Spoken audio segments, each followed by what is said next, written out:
Hi, my name is Stephen McGee and I'm the author of Toxic Electricity. And we're here to talk about how wireless radiation interferes with cellular development. And we're going to show you how it's been affecting these plants. Some of the wireless devices that affect how these plants grow and how the cellular development operates are these devices. I'm going to go through them. This is an outdoor wireless sensor that you bolt onto the outside of your home for your indoor weather station. And this particular one operates at 433 megahertz. Now, this is a similar thing, and it operates on a different weather station that I have. It transmits at about 900 megahertz. And these two devices give out pulses about every 10 seconds. So every 10 seconds, they fill your entire home with wireless radiation. So this device is an iPod iTouch, and the interesting thing about this is when it's in standby, so it looks like it's off, but it's actually in standby, and its Wi-Fi adapter is enabled, it gives out electromagnetic pulses every 45 seconds. So this device just sits there filling your house with this pulsed radiation 24 hours a day until its battery goes flat.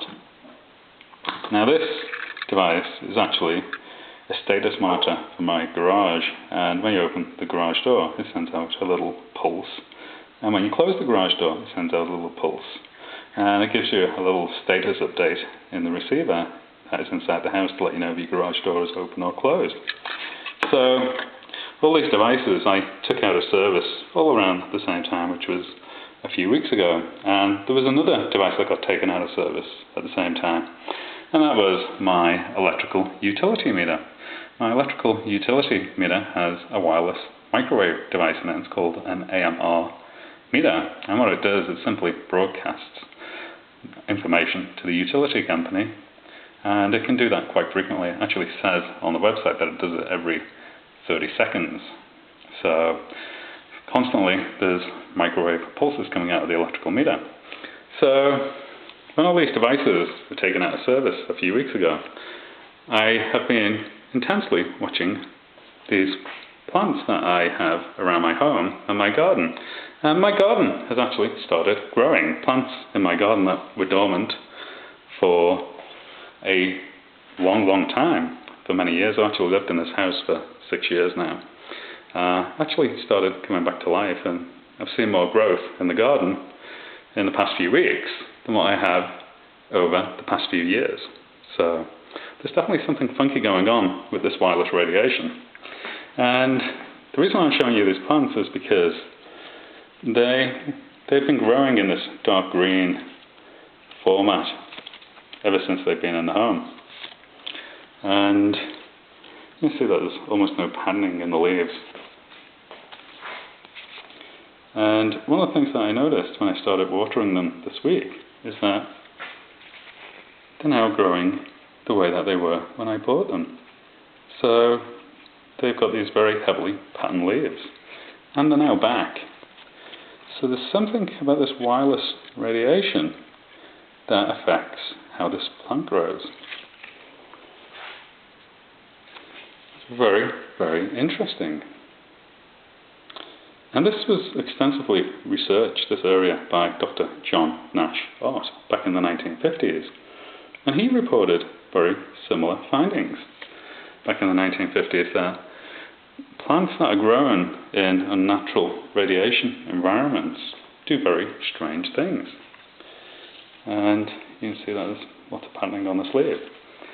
So this is another one. So you can see that it has this very dark green growth with no patterning. And you can see that it's starting to come back. So the pattern leaves are back on this one as well. So they're in the process of switching back to the way that they grew when I bought them. So one of the things about wireless radiation is that it very clearly affects cellular development. And it's most noticeable on this one. This is the one that is in the most light. So This one's been dormant. It's just not grown ever since I brought it into the house. And suddenly, it's put on this major growth spurt just in the last few weeks. In fact, I was actually quite shocked to see it because I've never really seen it grow. And suddenly, it's back to life. And not only is it back to life, but it has these heavily patterned leaves. And you can see the old growth here has no patterning at all. Very little patterning in this. So this is how it was growing. And it's always grown like that ever since I brought it into the house. And these were patterned when I bought them. And then shortly afterwards, when they came to my house, they started growing in this very dark green format. And I've noticed it in the garden. The plants in the garden were growing in a very dark green growth pattern. And now that the wireless devices have actually been taken out of service, they're actually growing in a much lighter green. So this wireless radiation does really, really funky things to plants. And I can guarantee you it's doing funky things to humans because people are getting smart about smart meters.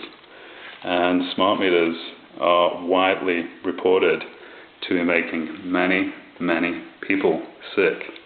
And indeed, we have to be thankful for the electrical utility smart meters because it's actually let the cat out of the bag about this wireless radiation and its toxicity. And wireless radiation is extensively toxic. And that also includes Wi-Fi. There's a lot of people reporting problems around Wi-Fi units and their Wi-Fi laptop computers. And we're actually in an epidemic right now of wireless radiation-induced diseases and health problems. And I'm not surprised that the autism rates and the attention deficit rates are the highest that they've ever been currently, and they're still climbing higher. So I actually suspect that this has a very large factor in what's going on with the problems that we're seeing in the kids today. So I hope you enjoyed this presentation. And I should say that before I go that I have no wireless devices in my home now, and the wireless devices that are left, I have a wireless gas meter. It's called an AMR meter.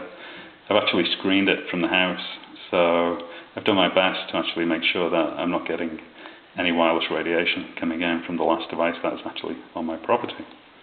And I have to say, on a personal level, I'm actually feeling much better. I actually have a lot more energy, and I'm probably feeling the best that I've felt in probably decades. I actually feel the way that I did when I was a teenager, and I'm continuing to improve.